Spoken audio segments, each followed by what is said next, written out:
Welcome to Third and Fairfax, the official podcast of the Writers Guild of America West. I'm your host, Brian Gary. WGA West member Susie Singer Carter talks with 2024 Writers Guild award-winning writer Jen D'Angelo about crafting films such as Quiz Lady and Totally Killer, how her improv comedy experience informs her creative process, and much more. Next, in this episode's Uniontown segment, 2023 WGA Negotiating Committee Co-Chairs and past WGA West Presidents David A. Goodman and Chris Keyser received WGA West's Morgan Cox Award at the recent 2024 Writers Guild Awards, honoring their outstanding guild service and leadership, which played a key role in the WGA achieving unprecedented gains during last year's MBA negotiations and the 148-day writers' strike. Listen and subscribe to Third and Fairfax on Spotify, Apple, or Libsyn, and watch us on the Writers Guild of America West's YouTube channel. And now, Susie Singer Carter in conversation with 2024 Writers Guild award-winning writer Jen D'Angelo. I'm your host, Susie Singer Carter. So 2023 was an extraordinary year of women asserting power, and included in our tribe today is our guest, actress, comedian, writer, producer, two-time Writers Guild Award nominee. Let that sink in. Jen D'Angelo, right? Hi, yeah. And Jen is you're known for Hocus Pocus, Workaholics, Young Rock, Solar Opposites, Happy Together, and so many more that will be here all day. And we only have a half an hour, so we got to get through this fast. And she also, Jen, not only wrote one, but two of the best films of 2023. Oh my gosh, thank you so much. What an introduction. Totally Killer, right? Yeah. And it's one of the year's best horror films in a year of lots of really good Incredible horror horror films, movies, right? yeah. And Quiz Lady, Yeah. which is one of the year's most entertaining films. So, which you also produced, Yeah. right? Yeah, I know. It was crazy. They were two very different experiences happening simultaneously, Totally Killer and Quiz Lady. And I love them both. Amazing. I'm so excited to talk to you. Yeah. And you are a powerhouse. First of all, you're so diverse. I mean, you're crossing genres. Yeah. You're crossing platforms, TV, movies, podcasts, everything. Yeah. Right? So I love that because that's what I do. I don't like to be stuck in one thing. But what I think is so extraordinary that anything you're doing always has a consistent thread, which is humanity and heart Yeah. and funny. Oh my gosh. Yeah. That means so much to me that you've noticed that. How could you not? Yeah. It was so funny when I was first starting out and I was, going on generals and stuff, and people would be like, what kind of thing do you want to write? Mm-hmm. And my answer was always just like, everything. But yeah, the unifying thing is that it's like, I like when things are uplifting, even if they go to really dark places beforehand. Yeah, that's sort of my life philosophy, is like a very pessimistic optimism, I would say. That's so funny because I literally wrote that about you. I did. I said, because what I like about you, and especially your last two films that I saw, Totally Killer, Quiz Lady, but they're very different, but both of them leave you with something to take home with you, right? Yeah. And it's something good. It's a takeaway, which I don't like when you get to, it's my worst pet peeve, getting to the end of a film and you're like, that's it? Yeah. Just like, I feel so bummed out and now I have to drive home or, Yeah. turn my TV off. I mean, even if it's like depressing, you want to have something to take away with you, right? Totally. And you do that. Yeah. I know. I'm like, we need hope in these dark times. We need something to root for, even if it's just a tiny little happy ending. Yeah. But that's the power of being a storyteller, right? Totally. You have that, and you can do that and still be entertaining or, titillating or whatever it is, right? Because you do a lot of horror comedy. Yeah, I really love horror comedy. That sort of is it's like what I'm drawn to the most. Like, I'm writing a new script right now that's a horror comedy that I want to direct after I've spent so much time on set. And it's been really, really fun to just sort of like dive into that world. And it's funny, like I saw Scream when I was 10, which I think was like a very defining experience for me, where I was way too young to see it. It scared me so much. And I would not have been able to articulate this at the time, but part of like my trying to cope with how scared I was of Scream was like, I'm going to write a horror movie because like that's just a movie. Like somebody wrote that story. Like if I write it, then I won't be as scared because I'll understand that it like came from someone's imagination. So I started writing a horror movie when I was 10. Oh my God. And it was a slasher, and I read it in school, and I can't believe I was not expelled. I'm like, well, because you're very sweet. Yeah. So the way you read it, I'm sure it was like very benign. You were Like, the juxtaposition of the two. Yeah. So I was going to ask you that because I also wrote a horror comedy, and I don't like horror. Yeah. Like I don't like I told you, it scares me. So I thought, let me face my fears. Totally. Yeah. Yeah. And if you add comedy, it helps, right? Totally. Did you enjoy it, or did it scare you? Yeah. I love it. Yeah. I love it so much. So much fun. So much fun.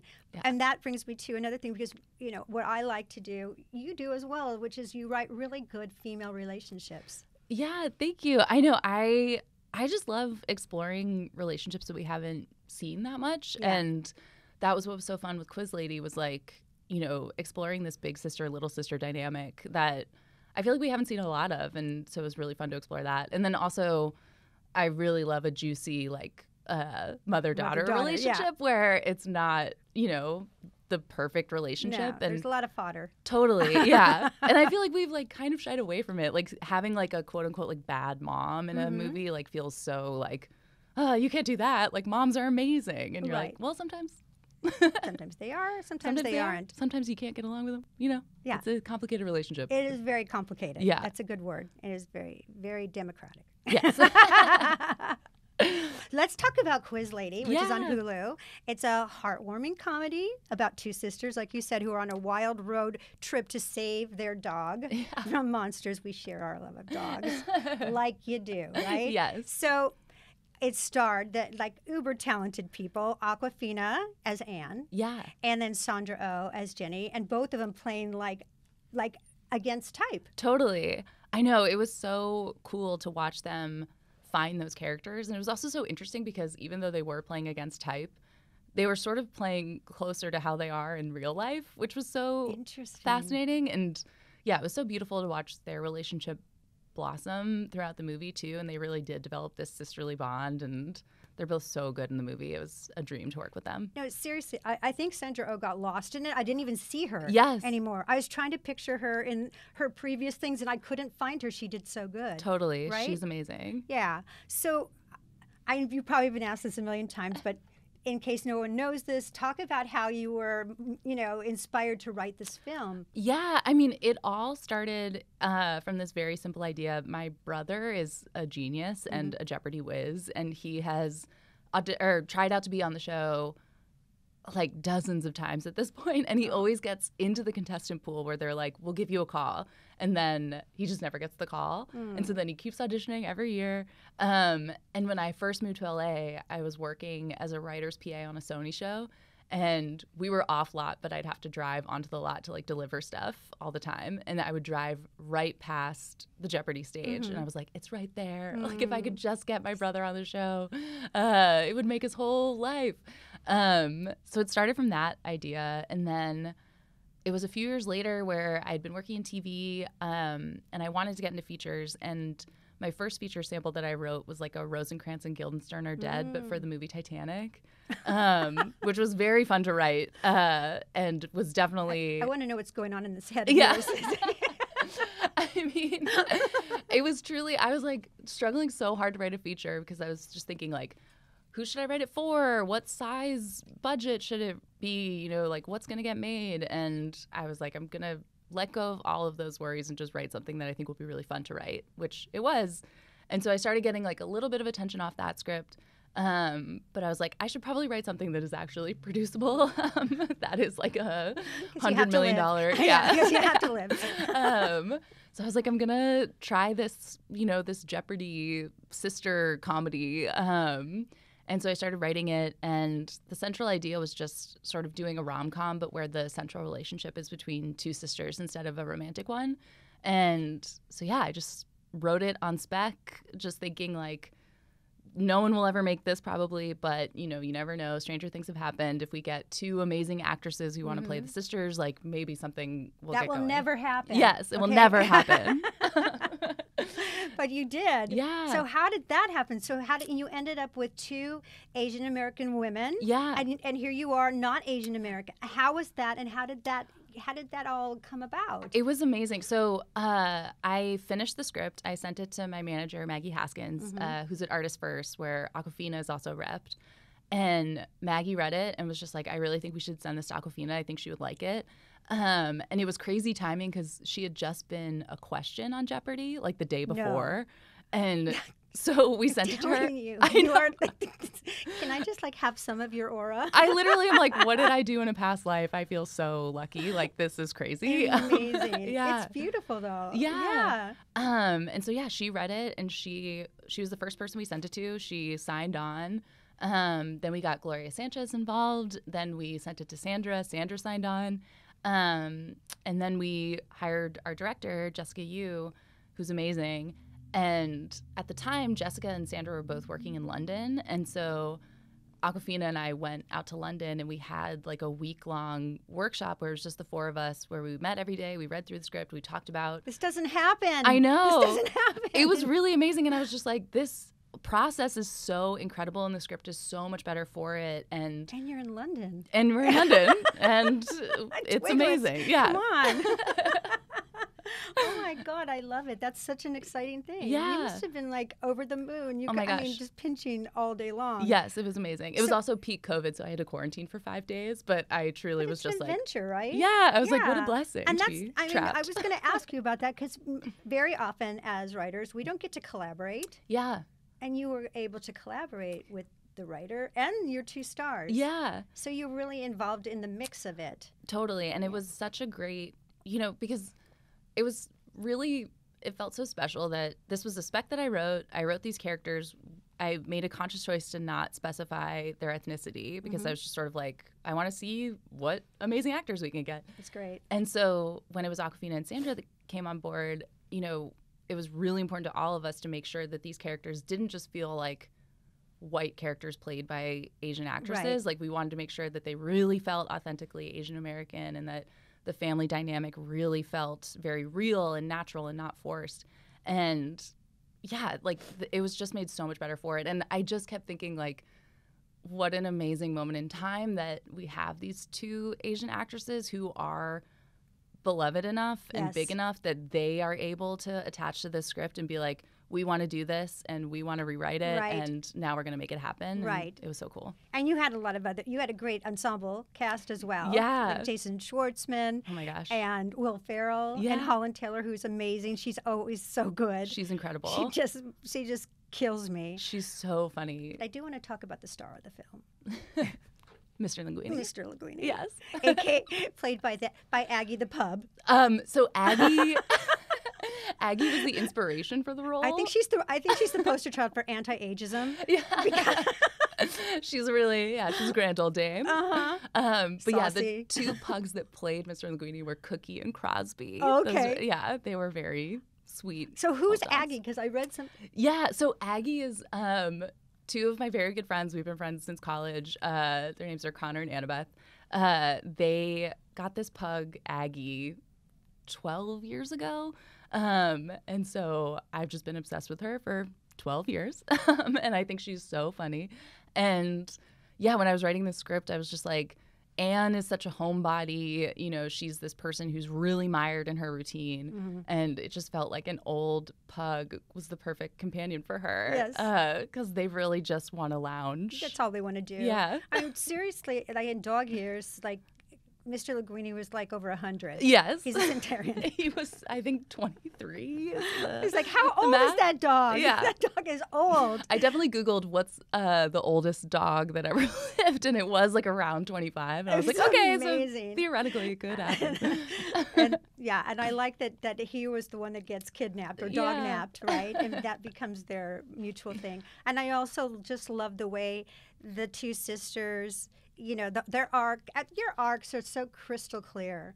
Like you have very crystal clear arcs in all of what you do, which is really lovely.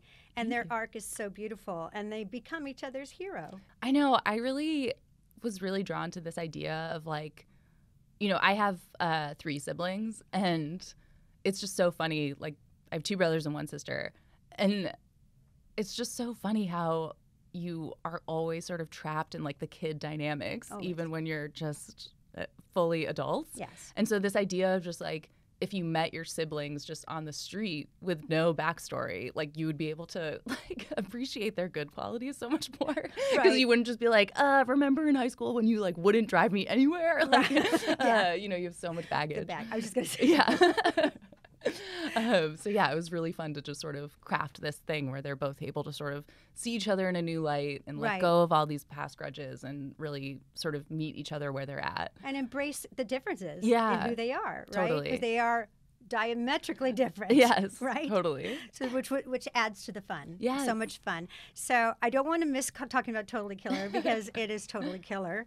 And I mean, let me just tell everyone, if they haven't seen it, it's a slasher comedy film on Amazon Prime that centers around an infamous Sweet 16 killer who returns to the place of crime, the scene of crime 35 years later, to claim another victim. Yes. And then your lead girl is Jamie, played brilliantly by Kiernan Shipka, who is amazing actress. She's incredible. And she accidentally somehow travels back in time, like you do, to 1987, and she's going to stop the killer from doing what he's going to do. Tale as old as time, traveling. Exactly. Traveling to the 80s to stop a killer. That's right. Yeah. Like you do. Yeah. So where did this story come from? So it was so interesting because it was a completely different experience from Quiz Lady, where Totally Killer was a script that David and Sasha had written. Right. And my good friend Anashka Khan came on board to direct it. And I had just worked with Notch on Young Rock, and we had been talking about, you know, wanting to do a horror comedy together. And so she brought me on to Totally Killer. And it was really fun to sort of come into this world that David and Sasha created, which was, you know, the time travel and this really fun sort of slasher comedy vibe that was also, you know, had a lot of fun sort of like making fun of the 80s and slasher movies. Like it was very meta.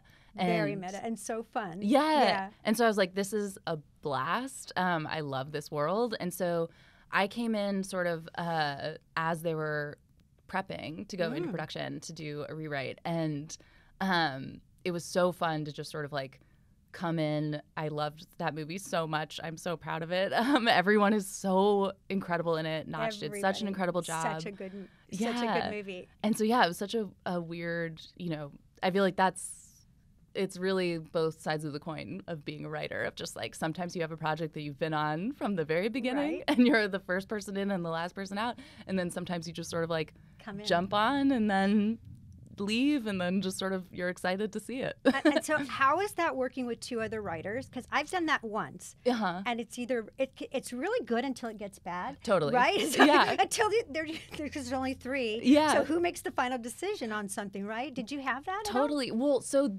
I sort of like came on. They were off, so we didn't work together directly. But I got to meet them, and they're lovely, and it was, you know, it's such an interesting, because I've had that happen to me before too, where like I've been the writer and then I go off of it and then someone else comes on, and it is always like a little weird because you're not being fired, but it feels like you're being fired. Yeah, so it's just like so someone else is coming in. You're like, oh, okay, interesting. I hope that. They don't mess it all up. But it was really fun to be able to come in and do that, and then I got to meet them like at the screenings and stuff, and they were so lovely, and they were happy with what I had done. So I was like, okay, thank God. It's an interesting process, because I didn't know that you weren't sitting in the room together. That's interesting. It was a really interesting process, but I'm so grateful that they let me sort of like mess it with their baby, because that was a very personal story to them. I know that it was inspired by Sasha's relationship with her daughter. She had like just had her daughter. I think her daughter's like 6 now when they first started writing this idea. And so, it was very personal to her. So I felt the burden of wanting to do right by them. I know that burden. I know. Adapting a book is the same thing. Totally. I just adapted a book, and it's like you feel a responsibility to make the author proud of you, right? Totally. Yeah, because it's their baby. And you're also just like, and they probably hate me for doing this. We need to add this. I'm just saying. Yeah. We need to cut this. I'm so sorry. We do need to cut The this. sister character's out. I'm sorry. It just doesn't.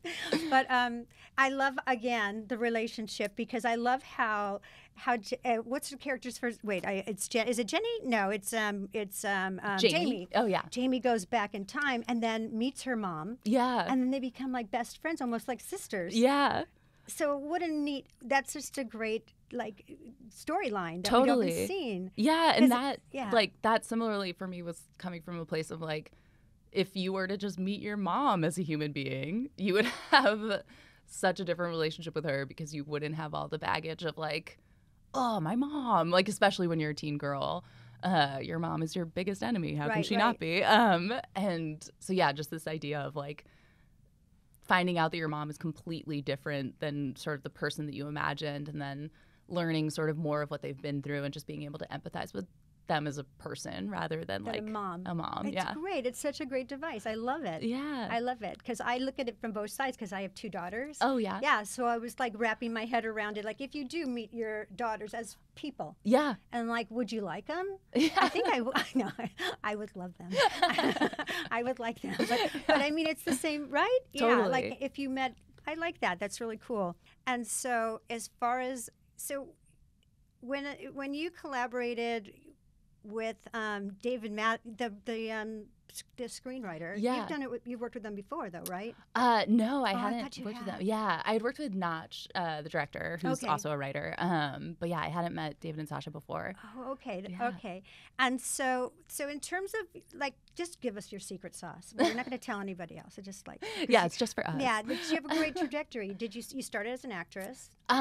So I started sort of doing both. Like I feel like I've been a writer my whole life. Like speaking of my obsession with dogs, the first story I ever wrote, there was like a class project that we had in 2nd grade where everyone would just write a story, and then like the parent-teacher association would like bind it for you. So it was like, look, you have this little book you wrote.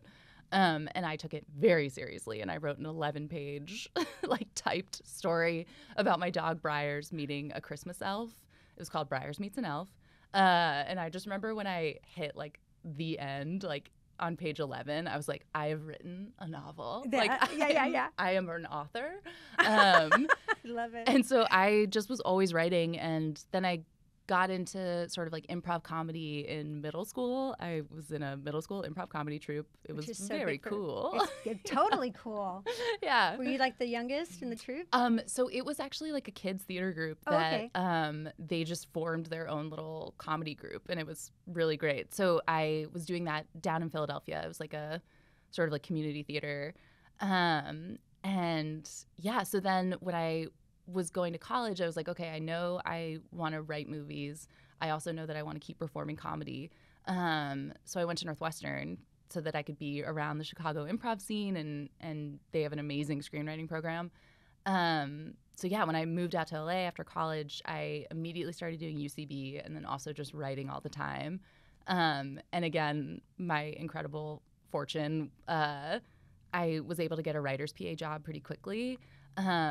So I just like had this amazing day job where I got to learn so much, and then perform at night and write on the weekends. And yeah, it was really great. So I was just doing sort of both all the time. You did it right. Yeah. You did it all right. Yeah. You need to write a book about that, because you really have done a great trajectory. You really have. Yeah. Doing everything right, because I think improv really serves writing so much, because Totally. I did improv as well. I love it. Yeah. And also just like being, because when you don't realize how much of a writing career is going to be selling stuff and just like more really, than anything. Yes, like that is the biggest skill, is just being able to like sell your vision. And so having a performance background and just like having, the experience of being like, okay, I've been out on stage with literally nothing and I've had to just like roll with it. And so I think that's been super helpful in pitching and in meetings and stuff.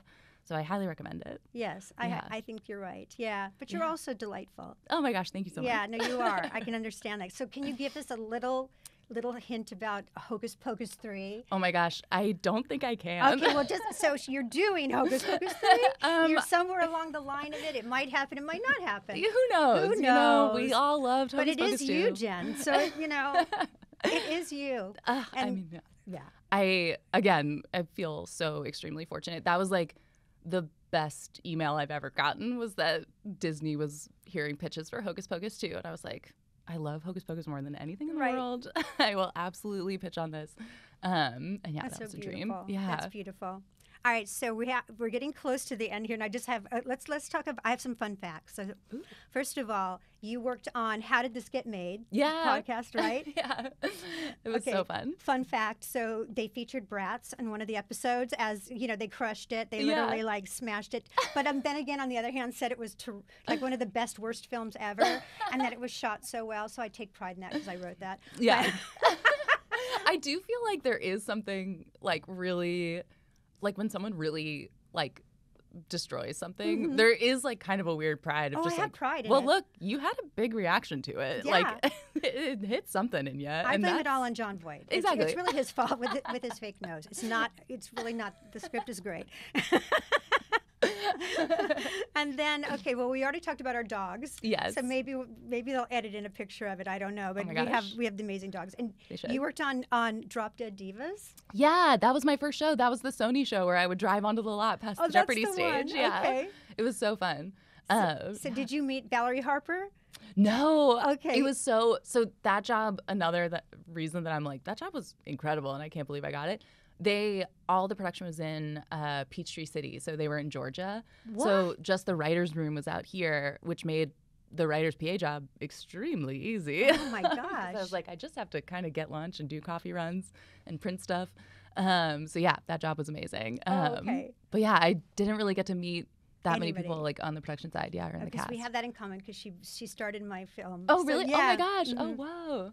So I Nice. thought, we've got dogs in common and actors in common. And Yeah.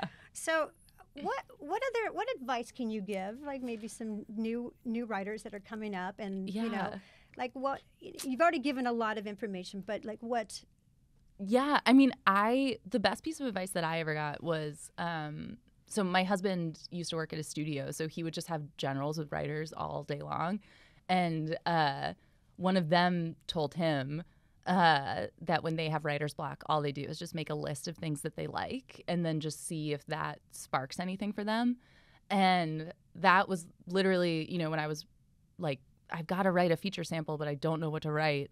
My husband was like, you should just make a list of things that you like and see if anything sparks. And my list was literally like dogs, pizza, the movie Titanic, fashion, and that was where the idea came to do sort of like an alternate version of the movie Titanic and make it a comedy. And that was, it was so great. fun. That's actually really great. Totally. When you don't know where to start because you're staring at a blank screen. Yeah, just like That's such great. think I of something love you that. want to write or you want to see. And I think that is good advice like now more than ever, where it's just like the industry is in complete disarray. I mean, no one knows, like, it used to be that it was just like, okay, like, these places are looking for this type of thing. And now, that is changing faster than ever before. Well, there's so many and, like, platforms, right? Exactly. And it's not like there's network and then there's streaming. And Totally. it's like it's just everywhere. It's like TikTok has their own network. Yes. No, It's like a free-for-all. Yeah, so it's it's a just free-for-all. like, don't worry about sort of like, oh, geez, like I need to write something that's going to sell, or I need to write like the perfect sample. Like I think it's, you'll sort of preserve your own sanity, and you'll preserve your love of writing if you just focus more on what you want to do and what you want to create. Right. And tuning out all the noise.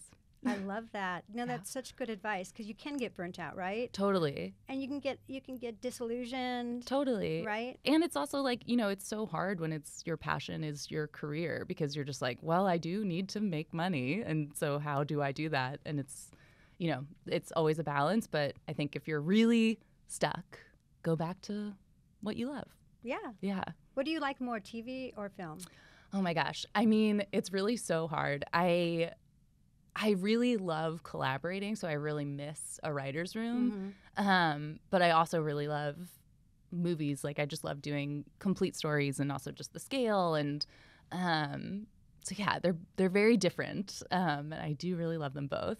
I feel like if I stay in features for long enough, I'll go running, screaming back to TV to just be like, it's just so nice. Like, being in a room full of writers, there's really nothing like it, because you're just like, we're all the same kind of little freaks, and we all get each other, and like, no one's gonna like make you feel weird if you say something like insane or whatever, and like the bad version. Here's the bad version. Yes, exactly. It's just like, you just feel so safe and so seen, and then like, you know, when you're a feature writer and you're dealing with like executives, you're just like, you can also feel safe and seen with them, but you're like so scared that you're going to be like, yeah, if you're like, okay, well, the bad version is this, and then they're like, you're fired. Yeah, exactly. Yeah, there's no safety in that. Yeah. Oh my God, we could talk forever. Yes. I really think you're amazing. You're such a great role model, and you're so young and prolific, and you have heart and humanity and everything. I'm just wishing you the best. Thank you so much. Yeah, so and nice. Everybody, you know, if you haven't seen it, go see or watch it on streaming. On Hulu is Quiz Lady, and then Totally Killer on Amazon Prime. And thank you so much, Jen. I'm going to be watching your career. It's so great. Thank you so much for having me. This Absolutely. was a blast. Yeah. Okay. Thanks. You just heard Susie Singer Carter speak with writer Jen D'Angelo. Next up, David A. Goodman and Chris Keyser accept WGA West Morgan Cox Award for Outstanding Guild Service at the recent 2024 Writers Guild Award ceremony held in Hollywood. Hello. Simply put, we would not have achieved our historic NBA deal last year without David Goodman and Chris Keyser at the helm of our negotiating committee. Their guild service and experience is so vast that to list it would use up all of our time, and God knows Chris will use all of our time and more for his own speech. Many of you know Chris from his fireside chats, his passionate advocacy, and his vast collection of navy and gray hoodies. But tonight I want to talk about the Chris Keyser I have the privilege to call friend. In the most difficult moments of this negotiation, September of last year comes to mind. Chris was always a thoughtful, steady rudder. His calming strength and unwavering faith in our collective power inspired all of us, reassured us, and kept us moving forward with clarity and conviction. Advocate best describes Chris. He often texts me, "Do you have a minute to talk?" And I know that he means he needs something, not for himself, but for another member, for a group of members, or a worthy cause. He is one of the smartest and most selfless people I've ever met. He has not only inspired me as a leader, but far more importantly, as a person. And in the darkest of hours, he never loses his sense of humor, his temper, or his complete confidence in the righteousness of our fight.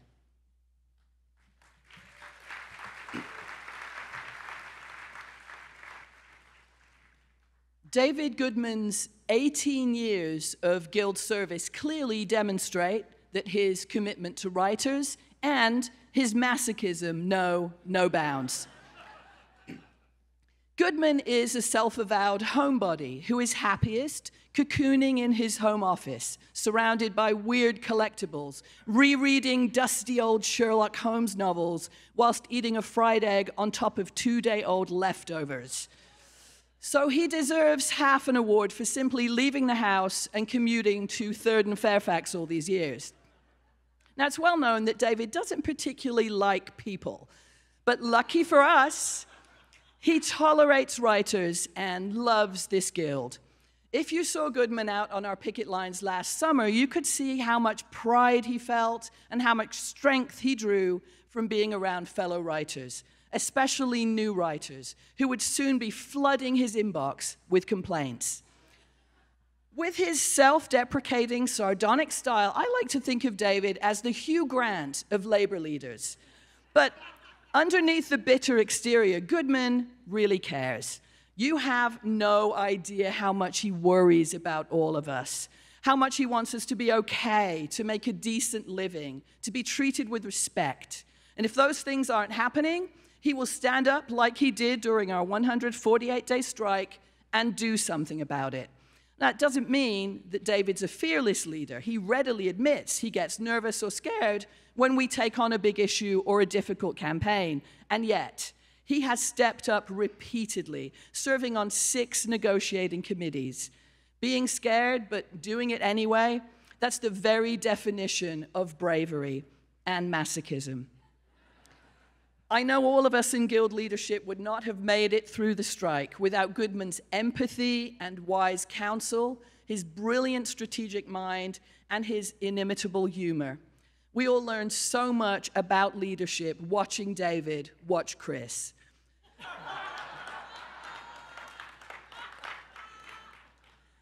All this to say, the clue is right there in the name. David is a deeply good man. On behalf of a grateful membership, it's an honor for Betsy and I to present the 2024 Morgan Cox Award to 2 wonderful human beings and the best champions writers could ask for, our friends David A. Goodman and Chris Keyser.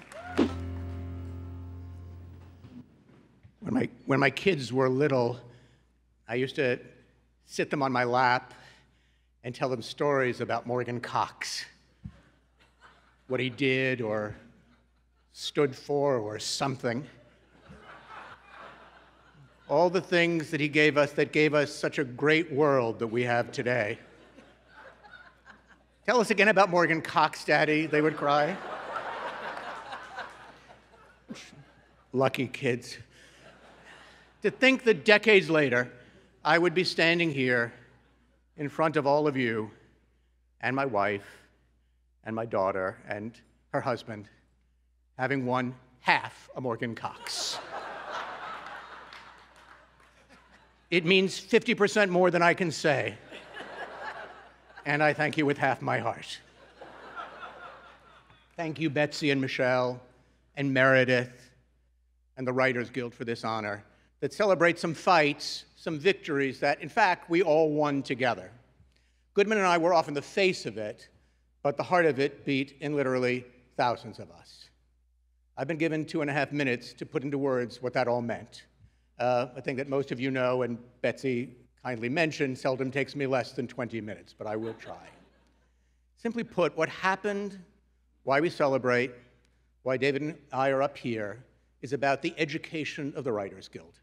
A transformation that took nearly 20 years, had its ups and downs, but in the end turned us into a fighting unit and taught us to trust each other and our power, and led us to accomplish things that every single person said we could not do, and yet we did them. Again and again, we did them. It is an unbroken chain of sacrifice and bravery that begins with the generation that fought the strike of 2007 and 2008, from Patrick Barone and David Young, and extends through the strike authorization vote of 2017 and the agency campaign and the strike of 2023. It is owing to all the NEGCOM members and chairs, all the board members and officers and captains and lot coordinators and guild staff and thousands upon thousands of rank and file members. David and I could share this with 10,000 other people, and that would be a more accurate acknowledgement of how this guild actually works. It is always all of us together. That means there are too many names to mention, but I will say one right now. Ellen Stutzman, Ellen Stutzman, Ellen Stutzman.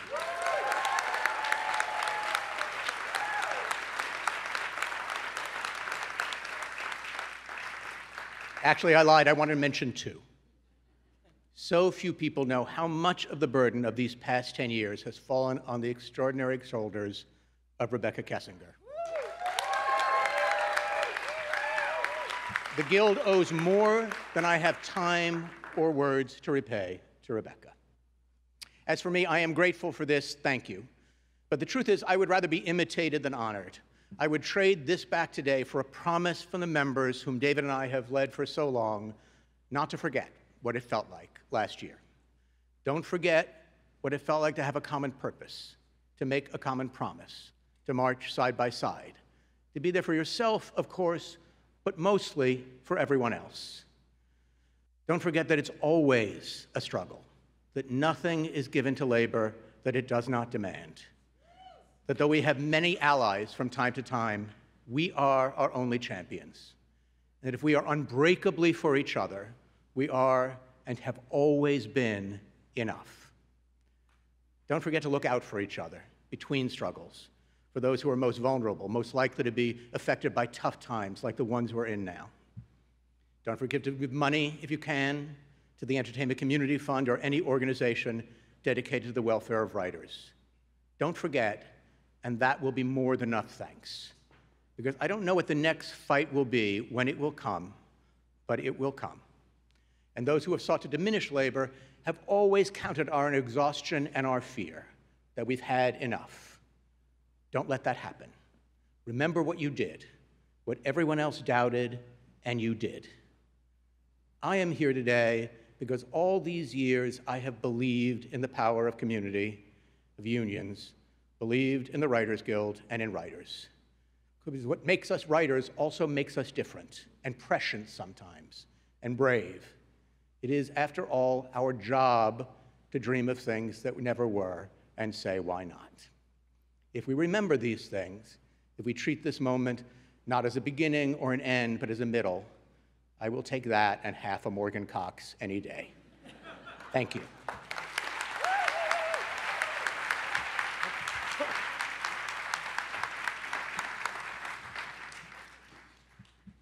I hate Chris Keyser.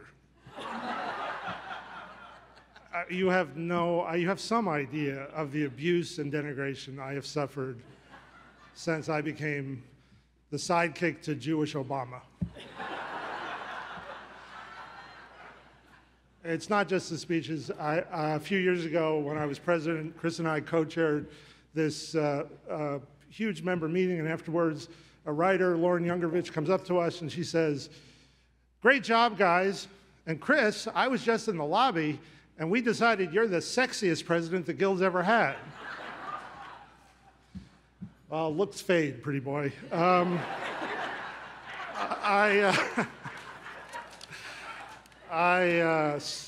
Seriously, I am very honored to get the service award. So, what is the value of Guild service? I'm asking. It's actually my wife's question. I think she got tired of explaining to my kids why I was crying. I'll try to answer the question, but first I have a few petty grievances. You remember last year when they said if we went on strike, the streamers wouldn't care. They had their libraries, they'll just show reruns, so we'll never get the viewership data or a success-based residual? We did.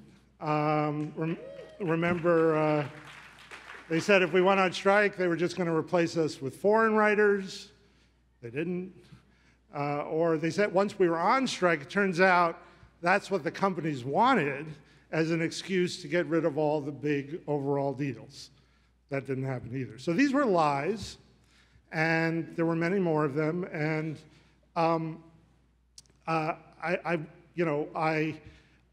they're kind of ludicrous tonight, but last summer they were really scary. And I wish I could say we don't have to worry about them anymore, but we'd heard them all before. We can't touch the streamers. If we're on strike, that's what the companies want. The foreign writers thing, we hear that all the time. We heard it during the agency campaign. The agents are just going to sign foreign writers, or they're not going to represent writers at all, but they're never giving up packaging fees. I said this was going to be petty. The reason these lies work on us is because they play on our fear that we are replaceable. And individually, we are. We're replaced all the time. On movies we write, on television staffs, on that show I was running by that fucking guy I promoted.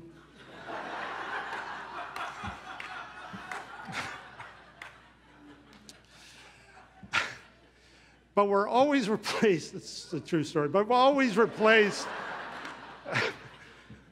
Wendy warned me about him. Steve wants your job, David. Anyway, we're individually replaceable, but we're always replaced by writers. So as a group, as a union, we're irreplaceable. And the value of guild service is you get to remind people of that. You get to remind writers of that. And they remind you that you're valuable, even when you feel like the sidekick. The lies about the strike are coming. They're already here. There was no point of you guys going on strike. You really didn't get anything. And also, you got too much, which is why the companies can't afford to make anything. I've had some great mentors at this union: Rebecca, Ellen, David Young, Pat Verone, Tony Siegel, and many others. And what I've learned is what Chris said, is that though this strike is over, the fight goes on, and if we take our eye off the ball, everything we've gained can literally go away tomorrow. As Chris said, remember what you did and keep doing it. Participate, get involved, run for the board, step up, because I'm done. Thank you.